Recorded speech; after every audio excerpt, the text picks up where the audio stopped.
Danica, Tom Jensen, Speed.com. Kind of had the best of times and worst of times here already with you yesterday and today. Does winning the pole alone make it a successful weekend, or do you have to, in your own mind, have a result for tomorrow and Sunday? I don't think that any driver just sits on a result and thinks that's enough. And especially from a driver's perspective here, it's really about the preparation of the car that makes it so fast. And what they do to it. So, no, I mean, I need to go out there and I need to race well and be strong and do a good job. I mean, there's just a lot of factors, a lot of things can happen out there. And so I'm still going to look for a good weekend on the racetrack in the finish. Okay, let's go to Viv, Reed, and then Claire. Viv Bernstein, New York Times. I'm wondering if, I know you talk about how it's mostly the car here, but when you do sit on the pole, that does sort of raise expectations around you. And I'm wondering, do you sense that, and do your own expectations raise when you do something like that? Yep, they do. I get much more nervous because I know my car is fast. And when you sit on the pole, you're the fastest car. So if you don't win the race, then I just wasted the fastest car. So yes, it adds a lot of pressure, and I now feel nervous. So thanks a lot, pole position. You've made me nervous already. But it's a good problem to have, and I don't mind being nervous. It tends to, I think, bring out some good things in me. So I'm not bothered by that.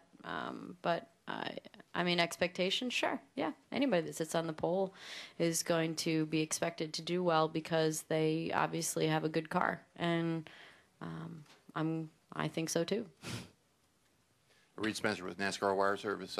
You went out 35th. You had 15 pretty good cars coming behind you. Gosh, it seemed like 100, didn't it? When did you get the sense that your time might stand up, and what were you feeling as each At of those? no point, to be honest. Really? Yeah. No, I didn't even know the qualifying order. I had no idea how many people were going after me. I mean, one of the engineers was writing down lap times as he heard them, and he's like, all right, we dodged that bullet, got this one. This one's going to be a big one. All right, we got that one. And I'm like, it seems like every car is a big one. Of course it is. They're all faster than me. That's why they're qualifying after me. So I didn't, definitely didn't know it was the pole until the last car crossed the line, and TV all said, you got it. And I was like, it's over? Qualifying's over? Yep, you got it. It's over. Okay, good. Double check. Don't want to get excited. You don't want to stand up when you don't get the award, Claire Beelang, Sirius XM NASCAR Radio. Tony was standing there with you the whole time, very supportive, and even though the nationwide effort, Tony Stewart. Okay. And sorry, there's two Tonys now. Yeah. And obviously that was a huge deal. What were you talking about? What does it mean to have Tony's support then? It's a busy day in the garage for him, and he's working with you on the Cup side, but what about Tony standing there and being there for you? Getting mobbed, in fact, as you got the pole, people asking him what he thought. Well, I was standing over with all my guys, all my crew, and I saw Tony over there, so I thought I'd walk over and asked if he dragged the brake for me or anything like that. My guys thought I should go tell him to drag the brake for me. So I asked him if he did, and of course he didn't.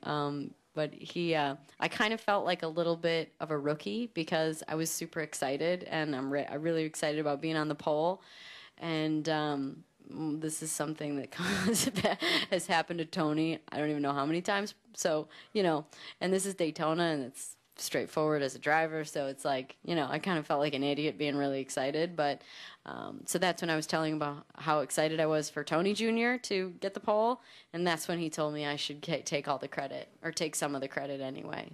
So and then once we came around to once my car got out of the way, then all of a sudden the cameras half moon circled us there, and I felt very uncomfortable. So I let him get a shot of us side by side with our outfits on, and went and tried to find Tony Jr. Ann Creekmore with RPMTonight.com. I wondered if you could do a comparison of the demands on you as a driver last Sunday for qualifying for the Daytona 500 today, and winning the pole today, and for say an event from your previous in say like Indy 500? Well, after qualifying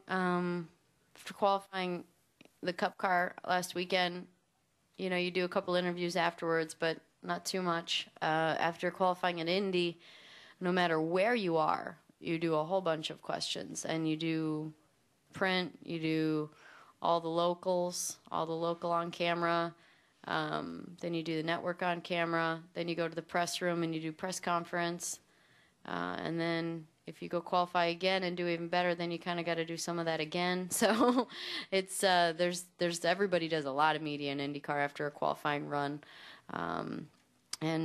So this kind of reminds me of doing a qualifying run in Indy, because there was on camera, print, photos, media center. So that's what it reminds me of.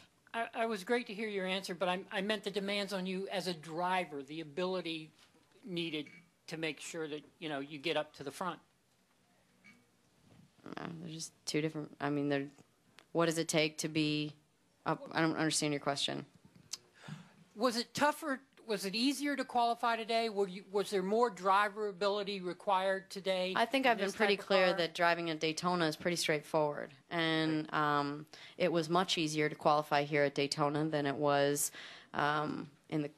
at Indy or anywhere else. And qualifying the Cup car or qualifying the Nationwide car feels really no different. So it's very straightforward out there, and that's why the team deserves so much credit, and why I'm so happy for Tony Jr.